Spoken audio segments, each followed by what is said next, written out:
Did you know that what's holding you back in business might have nothing to do with your plan, your strategy, or your offer? Very often, it's childhood traumas that keep us stuck. And today, I will show you the three most common ones that sabotage your business. And if we haven't met yet, hi, I'm Joanna Harmony. I help women build online businesses, strengths-based businesses they love, meaningful, joyful, and built to last. I show them how to use their natural talents as fuel and how to turn childhood traumas from blocks into power. Let's go back to the topic. My clients often tell me, I have an idea, I have a drive, but something keeps holding me back. And how about you? Do you ever feel like that? That you want it, but something inside whispers, stop. You're afraid you will fail, you feel like you will never be good enough, or you start and then you quit. That's not laziness, that's not lack of discipline. Those are the echoes of what you went through earlier. I know it because I went through it myself. For years, I fought with myself, thinking the problem was lack of motivation, that my offer was wrong, that I just couldn't sell, that I was targeting the wrong clients. And only when I realized it was my childhood that had shaped those patterns, I could finally break them and actually start building my business instead of endlessly trying to build a business.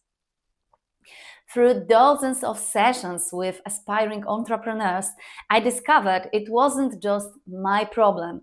And that's exactly why I now work on this with my clients too, because I see how often they also think the problem is lack of discipline or a weak offer, when in reality, it's not it at all.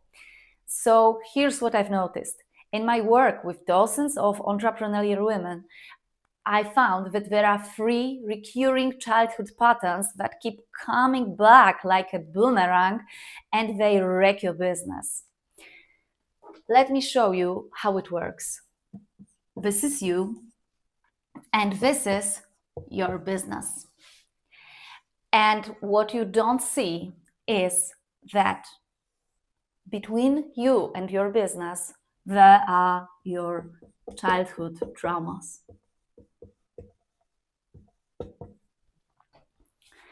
And I will tell you about the three most popular childhood traumas. And I think that you will probably recognize yourself in at least one of them, or maybe even all three. So the first one is perfectionism.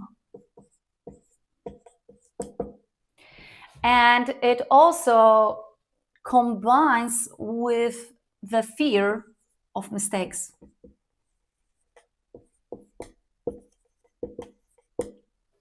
How it works is, as a child, you kept hearing, fix it, it's not good enough. You've learned you are never enough. Your offer is not good enough. Your business is not good enough. And in business, this shows up as paralyzes, endless tweaking, projects that never get published. The next one is a need to please others.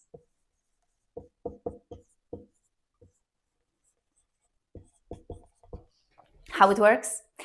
If you had to be the good girl, quiet, obedient, not causing problems, today you may fear conflicts with your clients, struggle to say no, or agree to do things you don't actually want to do. And the last one is the fear of rejection.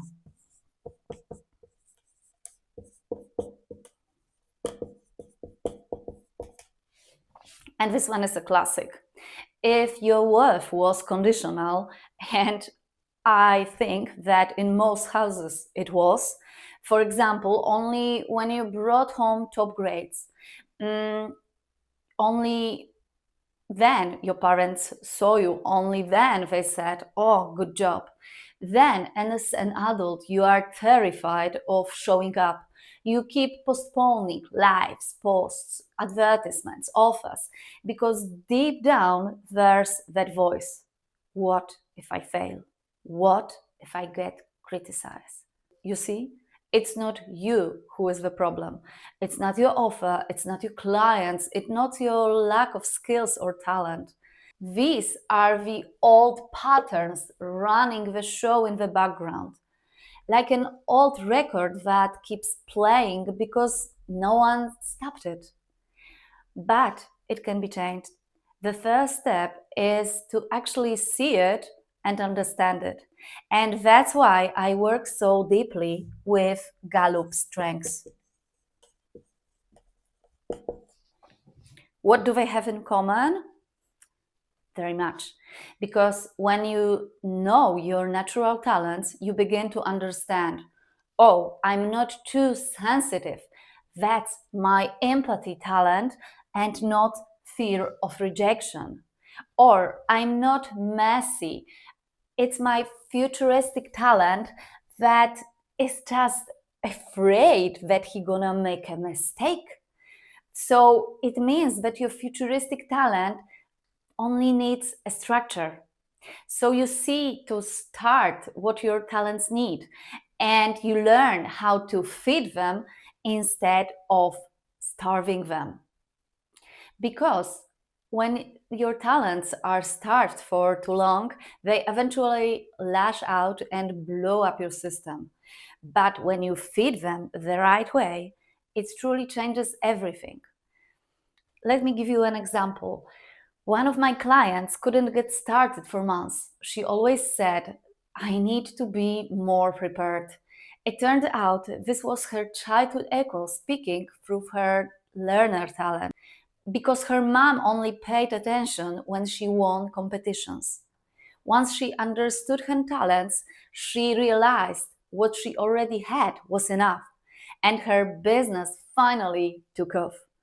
And most of us carry these unconscious patterns that block both us and our talents, and of course, our businesses. But this is the moment to change it. So download my free guide and take the first 3 steps. You will find the link down in the description below. And see you later in my next materials.